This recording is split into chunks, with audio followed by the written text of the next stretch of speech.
Skeptics Review the Bible by John Smith.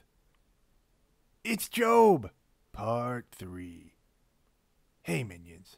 So, John Smith informed me that when he was a little kitty in Sunday school, he was told that the Job story went something like this.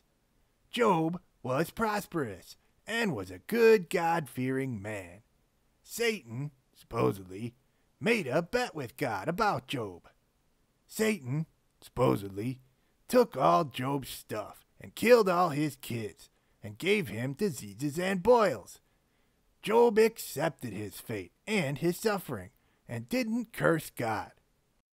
Satan lost the bet.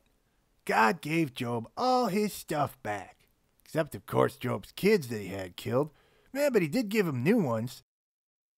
All you Christians should be like Job, because God works in mysterious ways or something. The end.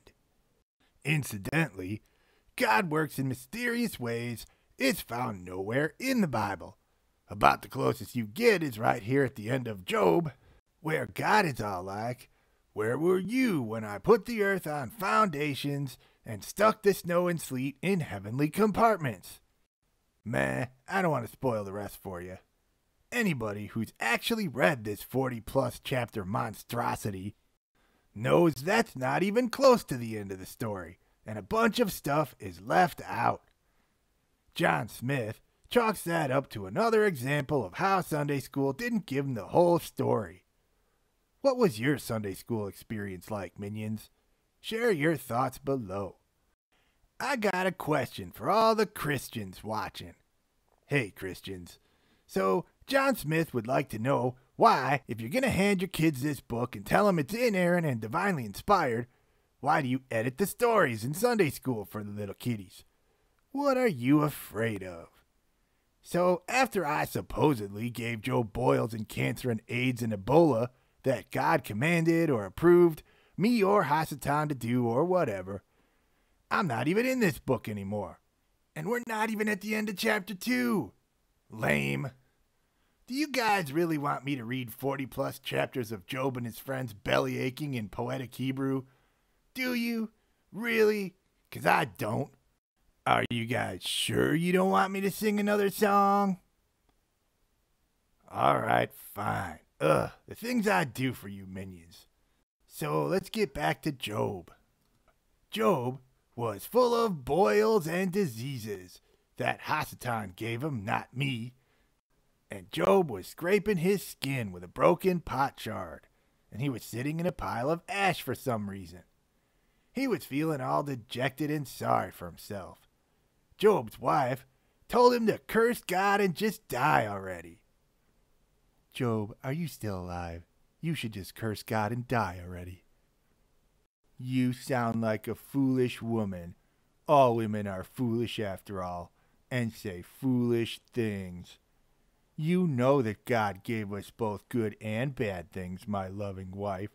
Should we take the good and not the bad? All I know, loving husband, was I was pregnant 10 times, and God had all of our kids killed in a windstorm. If God thinks I'm going to get pregnant a bunch more times again at the end of this book, when he finally gives you all your stuff back, he's crazier than you. Then 3 of Job's friends, Eliphaz, Bildad, and Zophar, came and lamented Job's situation. They wept and sprinkled dust on their heads. What did you say, sprinkle, sprinkle? Yeah, Moses, sprinkle, sprinkle. Jeez, who let crazy town in here? Job's friends sat with Job for 7 days and 7 nights, which, not unlike 40 days and 40 nights, just means upteen bajillion long time. And that's the end of chapter 2. Are you guys really sure you want me to read all this poetic conversation hooey between Job and his 3 friends? Last chance, minions. Alright, don't say I didn't warn you. I curse the day I was born. May gloom and darkness claim the night of my conception. May the night prove infertile, and no moan of pleasure be heard from it. May sorcerers and enchanters raise the Leviathan and extinguish all of the stars. I wish the night had closed my mother's womb, so that my eyes would not have to look on these sores and boils and pustules, and my hands wouldn't have to scrape them off with this broken pot. Job goes on complaining for a bit, but I thought I would show you guys what the Voice Bible says at the end here. Something about Sheol. I thought it was interesting. What do you think, Christians? Why, oh why didn't I die in childbirth? Or why didn't God abort me in my mother's womb? Why did my mother breastfeed me at all? This thing that I feared the most has come to pass. That's all I can take today, minions. I feel sorry for the little guy, but sometimes Job is whinier than whining Moses. Hey!